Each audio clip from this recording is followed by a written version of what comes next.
What would you do if a murderer refused to tell you where the body of your family member was? The victim that had fallen prey to him. I'm OwShiny, and we're going to be talking about Helens Law today.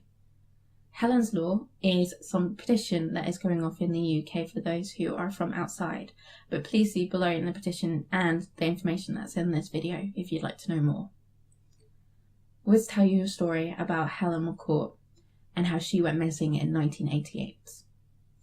Helen was working in Liverpool in 1988 and was due to arrive home. When she didn't turn up, they realised there was a very large storm in Liverpool where she was working and just decided that she was being delayed. 2 to 3 hours passed when they became concerned because the brother, who was travelling from further away, came home before her. They were unable to get hold of her. Her boyfriend hadn't seen her friends hadn't seen her work friends hadn't seen her. It does turn out from evidence and eyewitnesses that she did arrive home on the bus 200 yards away from her house.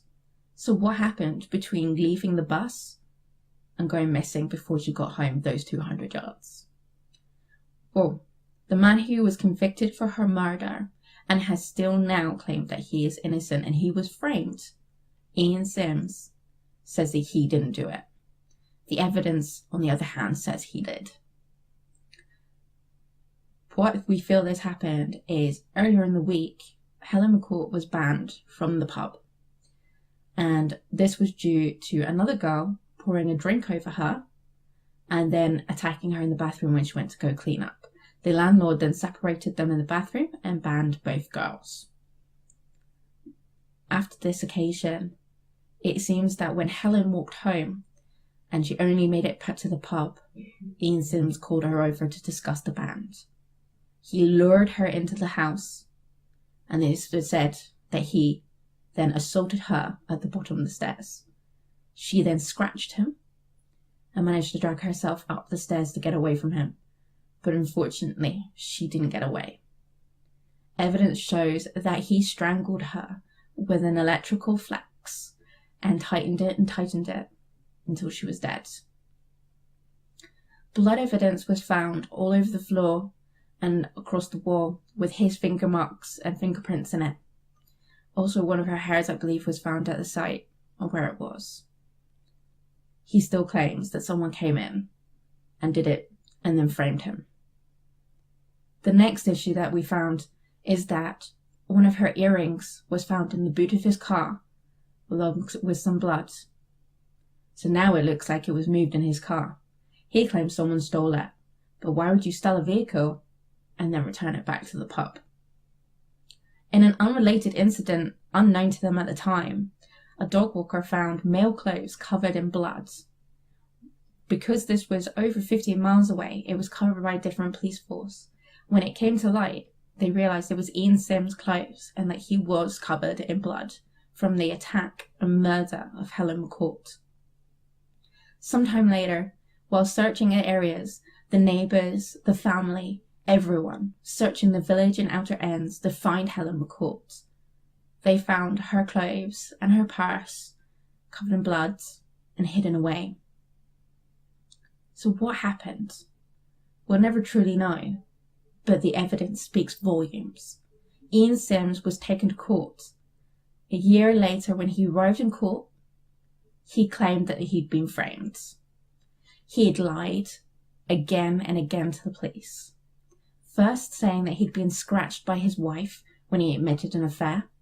When the wife denied it, he then said, "Oh no, I was scratched by the attack in the bathroom between the two girls." Again, the other girl denied that ever happened. He was meant to be arriving to meet with his mistress at 7:30. He never turned up until 10:20. So Ian Sims now has no alibi, evidence all across his pub, and evidence in his car. With his bloody clothes and her bloody clothes, it has become apparent that unfortunately there is no way that Helen McCourt survived. But to this day, he pleads that he is not guilty and refuses to tell anyone where the body is, saying that he is not guilty. This is the horrible realization of the family of Helen McCourt for her mother, Marie McCourt, that they will never bury their child because the murderer refuses to even admit that he did it. Helen's Law is to issue an additional law in place that if a murderer who's convicted and guilty does not reveal the location of the body, that he should never be allowed parole, as the Americans call it. We call it licensing in this country. When he hits the term of his life sentence, he will be allowed out on probation and license to start mingling back in with the community and try and rehabilitate himself. We have now arrived since in 2015, it became apparent that he was going in front of the parole board. At the beginning of this year, in February in 2016, he was granted to be moved to a lower security prison. He has still said that he was not guilty and refuses to say that he had anything to do with her death. Do you think this is fair? How does Helen's Law affect us now?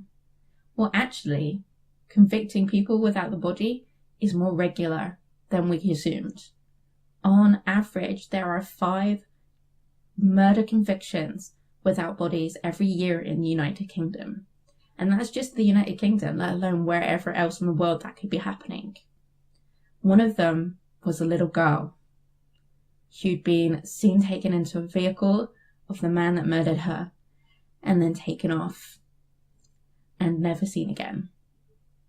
Imagine the distraught for every family member who has had a family or a friend murdered and has never ever seen their body again. There's no closure, there's no funeral, there's no rest, there's no peace. Helen's Law means to change this.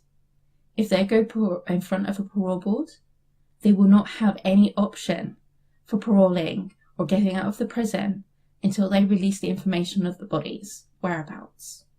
This is to help families and victims' families to get closure from what's happened. But why would a murderer not release the information? He's been found guilty. He can't be found guilty twice with the murder. So why don't they release the information? Well, some psychologists say they become attached to the burial place. It's their control over the story of the murder. So they would never release it because it's their information that's just theirs. Some apparently become so disconnected from the murder that they truly do believe that they never committed it. So they would never admit to where the body's whereabouts is. Whether these are true or whether not, they're a psychosis of the mind, we'll never know. But do you think it's fair? Well, it's for you to decide.